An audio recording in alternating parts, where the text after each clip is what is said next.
Söz verirsiniz ki, yaxşı oxuyacaqsınız. O qədər əziyyət çəkiblər, niyə oxumayaq?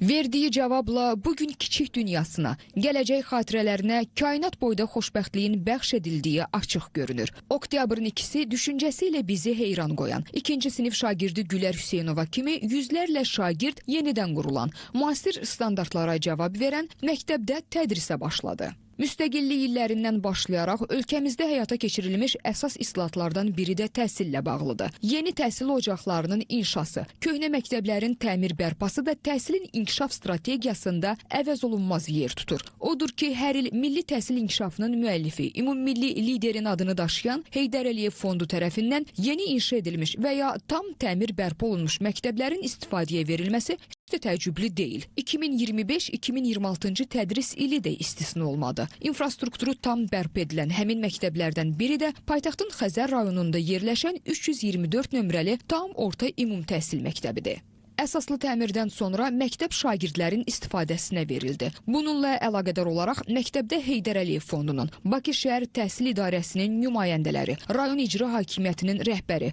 şagird, müəllim və valideynlərin iştirakı ilə tədbir keçirildi. Çıxışçılar hər il yeni inşa edilən məktəblərin təhsilə verilən diqqət nümunəsi olduğunu bildirdilər. Sonra tədbir iştirakçıları yenidən qurulan məktəbin sinif və fənn otaqları ilə tanış oldular.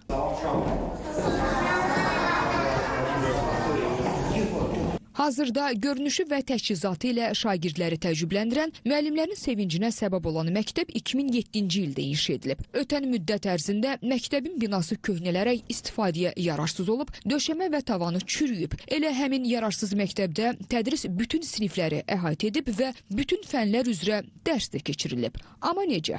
Məktəb Xəzər rayonunun bir neçə yaşayış massivinin mərkəzində yerləşir. Burada şagird sıxlığı yaşandığından təhsil ocağı 3 növbəli fəaliyyət göstərib. Məktəbdə emalatxana, laboratoriya olmayıb, bütün praktik fənn mövzuları şagirdlərə sadəcə şifahi şəkildə öyrədilib. Sözü gedən səbəblərdən Heydər Əliyev Fondu tərəfindən 2024-cü ilin sentyabr ayından məktəbdə yenidən qurma və təmir bərpa işlərinə başlanılıb. Şagird sıxlığı nəzərə alınaraq layihə çərçivəsində məktəbin sinif otaqlarının sayı artırılıb. Əvvəlkindən fərqli olaraq məktəbdə fənn otaqları, kitabxana, yeməkxana, idman meydançası və akt zalı yaradılıb. Həmçinin fənn otaqları bütün lazımı avadanlıqlarla təchiz edilib. Biologiya otağı təmirdən sonra insan daxili orqanlarının, müxtəlif bitkilərin və bəzi heyvanların kiçik maketləri ilə təchiz olunub. Bu isə şagirdlərə müxtəlif mövzuları vizual şəkildə öyrənməyə imkan verəcək. Buradakı digər əşyalar isə onu deməyə imkan verir ki, şagirdlər həmçinin müxtəlif laborator təcrübələr də həyata keçirə biləcəklər.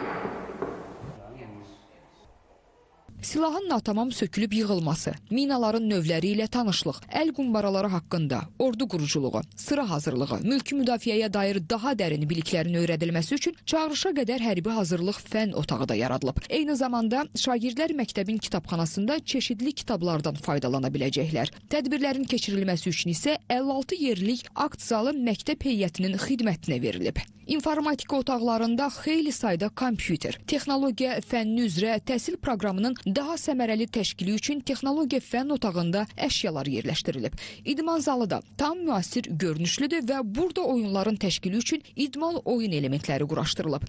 Kimya otağına gəlincə, bu otaqda da fənnin praktikliyi nəzərə alınaraq kimyəvi element və avadanlıqlar qoyulub.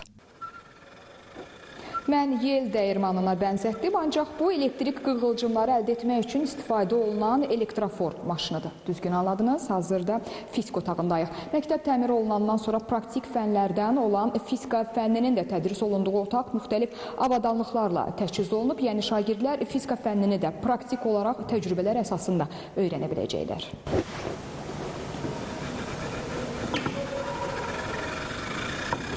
10 ildən artıqdır ki, 324 nömrəli məktəbin direktor vəzifəsində çalışıram. Mən belə bir şərait görməmişdim. Bugün əsaslı təmirdən sonra bizim üçün yaradılan şəraitə görə çox qürur hissi keçirdirəm. Şagirdlərimiz üçün, müəllimlərimiz üçün bu böyük bir fəxirdir ki, bu cür şəraitli məktəbdə çalışacağıq. Buna görə əziyyəti keçən hər kəsə təşəkkür edirəm. Xüsusən də Heydər Əliyev Fondunun rəhbərliyinə bizim üçün yaratdığı şəraitə görə təşəkkür edirəm. Artıq bu il 19-cu ildir ki, bu məktəbdə dərs tədris etməyə başlamışam. İlk açılışında iştirak eləmişdim. Balaca bir məktəb idi, uşaqlarımız az idi. Məktəbimiz demək olar ki, 2 dəfə artıq uşaqlarımız çoxalıbdır. Bizim ehtiyacımız vardı həqiqətən belə bir layihəyə, belə bir gözəl təmirə. Mən təşəkkür edirəm Heydər Əliyev fonduna. Təşəkkür edirəm ki, bizim uşaqlarımız üçün belə gözəl şərait yaradıbdır.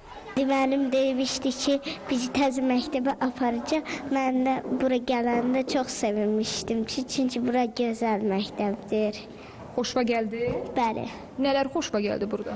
Məktəbin özü, şəkilləri, məktəbin hər şey xoşuma gəldi. Məktəbin içini və sinif otaqlarını, həyətini çox bəyəndim. Dəhlizdəki şəkilləri bəyəndim. Təmir bərpa işləri zamanı məktəbin həyətyanı sahəsi də unudulmayıb. Geniş yaşıllıq zolağı salınıb, futbol meydançası yaradılıb. Hazırda məktəbdə 720 şagird 29 sinifdə komplektləşib. Məktəbə hazırlıq qruplarına isə 53 uşaq cəlb olunub.